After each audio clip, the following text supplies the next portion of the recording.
guys, welcome back for another video. So this video will be consisting of a bookish video, just a short review of Dr. No by Percival Everett.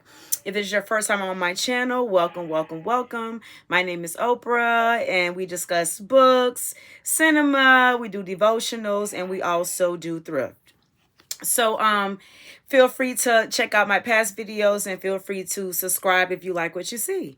Okay, guys, so I'm not going to hold y'all too long because it's Sunday for me. I just got out of church and it has been a long but blessed day. But I just wanted to come in and definitely give my review on Dr. No by Percival Everett. I ended up finishing this yesterday. I wrapped it up yesterday afternoon. And it took me roughly 2 days to complete it, guys. It is, 262 pages. Not bad at all. Definitely a page turner.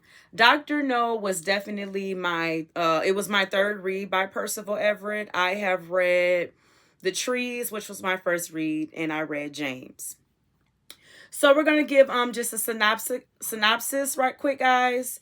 The propagandist is a brilliant professor of mathematics who goes by Walla Kitu.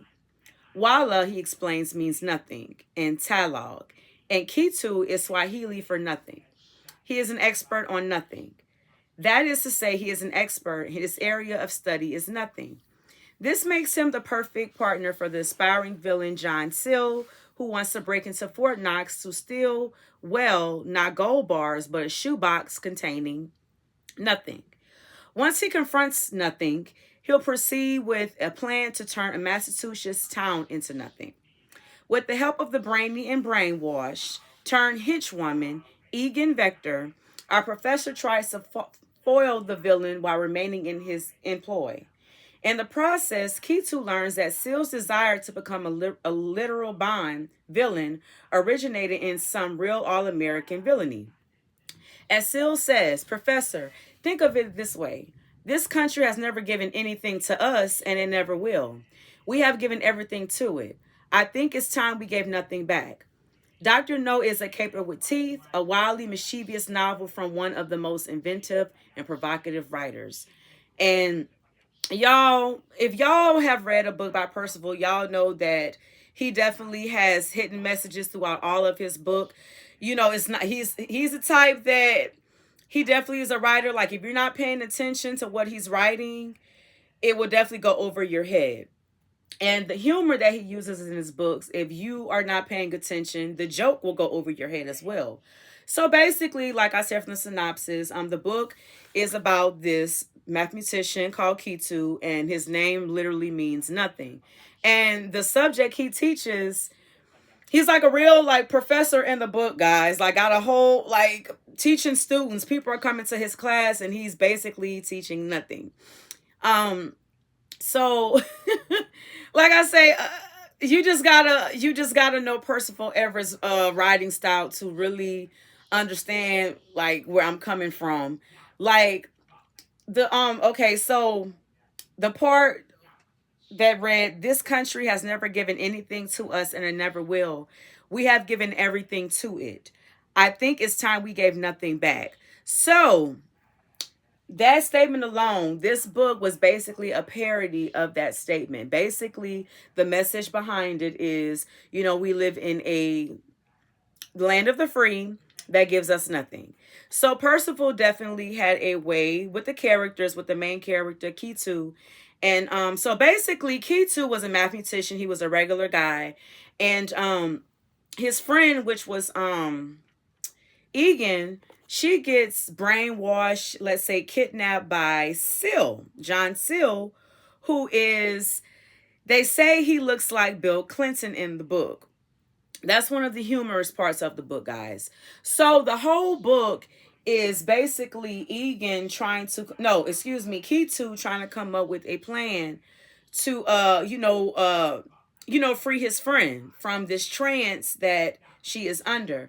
So throughout the book, you meet memorable characters. If you are aware of Percival's writing, he definitely introduces characters that they may not be in the book throughout the entirety, but but basically their storyline and their character definitely makes a difference, and it definitely like leads to what is coming next in the story. And the book, um most of his writing style, he usually writes in sections of the book. Like the trees was based in sections. Trees was written in sections, and Dr. No was also written in sections. And if I'm not mistaken, Dr. No, um let me see the copyright of this. Okay, so this book was published in 2022, so a few years old. But yeah, guys, you just have to read it for yourself. So, like I say, so Key 2, like I mentioned, is on this journey to help his, like, get his friend back. Basically, like, he's the hero of the story. And there's also a prize that everybody's trying to get to. Seal, which is the villain, he wants gold. He wants power. He wants money.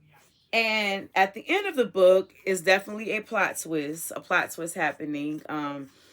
But yes, Percival definitely had his humor as usual. I don't know if y'all know, but I had mentioned in the past vlog that he has become one of my favorite new authors. And I ain't gonna lie, y'all, I'm not gonna even hold y'all. I really don't even read a lot of male authors. But he is definitely an exception. Like, ever since I came across his catalog, I've just been, like, I just love the way that he makes things, like real things. It's like the way he writes about them, but he can add a twist of humor, but you're still learning something. And that's another thing I liked about it. Like, the people in the book were mathematicians, so he definitely had some basic knowledge behind it. It wasn't a book that, for example, Project Hail Mary by Andy Weir. Remember I told y'all that book? I felt like the book was mainly sci-fi, and it had a lot of math. It had a lot of terminology that I wasn't aware of, because obviously I'm not in that field. I'm not an expert, in that field. So there were a lot of things that were going over my head because I'm not familiar with the terminology, everything that Andy Weir was talking about. So I felt like that book just really went over my head, compared to, let's say, if you are a researcher, a scientist, or just a brainiac that just loves sci-fi, you probably would love that book. As to where I just looked at it like, okay, it just looks like a bunch of mumbo jumbo to me. And not saying that it wasn't a great book. I'm just saying that I didn't understand it based on my knowledge and what I know. It just went over my head, guys. So, but I do like the way that Percival Everett, even though the main characters were mathematicians, just like in Project Hail Mary, the main character, he was a math professor, if I'm not mistaken. But there were certain parts of this book where he did mention math, but it was basically like in layman terms. Like, he didn't like go like real technical with it. Like, he has a writing style as to where like anybody could have really understood it, regardless if you have, you know, background in that area or not. So I really did like that part of the book. As I mentioned, guys, it was a very short read. It took me 2 days to read it, and I definitely want to dive back into his catalog. Eliza, shout out to her, she just wrapped up I Am Not Cindy Portier, and she said that that book was amazing as well. It was humorous, and she was like, Percival Everett needs to be studied. His writing style definitely needs to be studied. Like, like, I don't really, like I told y'all, I don't really fool with male authors like that, but I'm telling you, he has changed my mind. Everything I have read by him I have not been disappointed yet. And my cousin Stacy, she is also reading Erasure, which and she said she's cracking up. Like, I talked to her earlier, and she was like, girl, this book got me joked out. So I can't wait to read that one as well. I did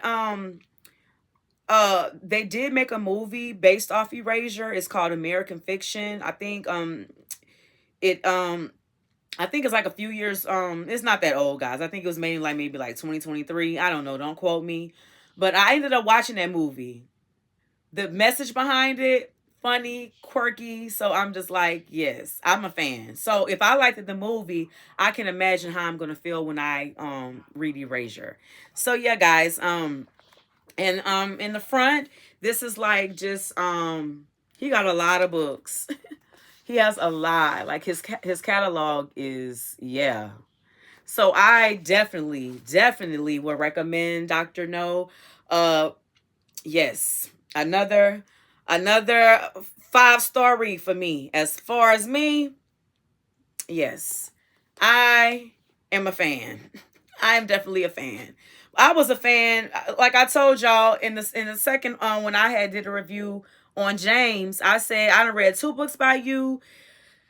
They were both 5-star reads, and this is my 3rd read by him. I loved it. So yeah, I see you, Percival. I definitely see you. So yeah, guys, that's all I have today for this review. I am currently reading 7 Days in June by Tia Williams, and I will be back soon with that review, as well as far as any other bookish things that I have going on. So until next time, I hope y'all have a great week. Bye.